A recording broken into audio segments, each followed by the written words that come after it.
Passion എന്ന പദത്തിന് അതിയായ താല്പര്യമെന്നും അഭിനിവേശം എന്നുമുള്ള അർത്ഥങ്ങൾ നൽകി ഇന്നത്തെ ചിന്ത ഇവിടെ ആരംഭിക്കുന്നു.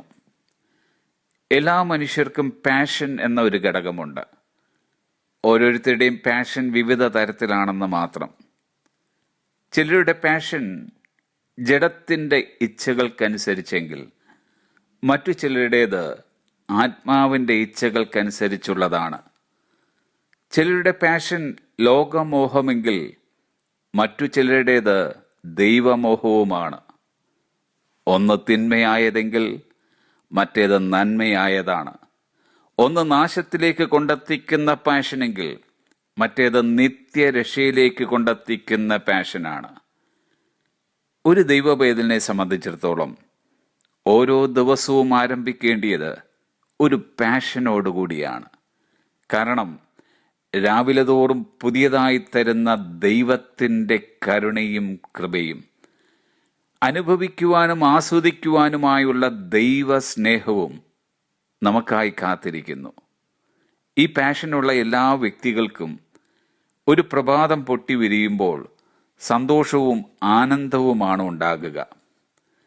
ദൈവം നല്ലവനെന്ന് രുചിച്ചറിയുവാൻ അവിടുന്ന് ഒരു ദിവസവും കൂടി തന്നിരിക്കുന്നു. ദൈവഹിതം ചെയ്യുവാനായി നമുക്ക് സമ്മാനിക്കപ്പെട്ട ഒരു ദിവസം, കർത്താവിൻ്റെ തിരുസന്നിധിയിൽ സമയം ചെലവഴിക്കുവാൻ ഒരുക്കപ്പെട്ടിരിക്കുന്ന ഒരു ദിവസം. നമ്മുടെ ഓരോരുത്തരുടെയും ജീവിതത്തിലെ പാഷൻ ഈ വിധത്തിലുള്ളത് തന്നെയെന്ന് ഇന്ന് ഉറപ്പുവരുത്താം. ദാവീദ് തൻ്റെ പാഷൻ പൊതുലോകത്തോടായി അറിയിക്കുന്നത് ഇങ്ങനെ: 27-ാം സങ്കീർത്തനത്തിൻ്റെ 4-ാം വാക്യം, ഞാൻ യഹോവയോട് ഒരു കാര്യം അപേക്ഷിച്ചു, അത് തന്നെ ഞാൻ ആഗ്രഹിക്കുന്നു, യഹോവയുടെ മനോഹരത്വം കാണുവാനും അവൻ്റെ മന്ദിരത്തിൽ ധ്യാനിപ്പാനും എൻ്റെ ആയുഷ്കാലമൊക്കെയും ഞാൻ യഹോവയുടെ ആലയത്തിൽ പാർക്കേണ്ടതിന് തന്നെ. കോരഹ് പുത്രന്മാർ അവരുടെ പാഷൻ അറിയിക്കുന്നത് ഇങ്ങനെ: 84-ാം സങ്കീർത്തനം, സൈന്യങ്ങളുടെ യഹോവയെ തിരുനിവാസം എത്ര മനോഹരം!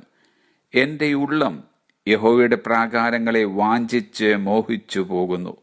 എൻ്റെ ഹൃദയവും മാംസവും ജീവനുള്ള ദൈവത്തെ നോക്കി ഘോഷിക്കുന്നു.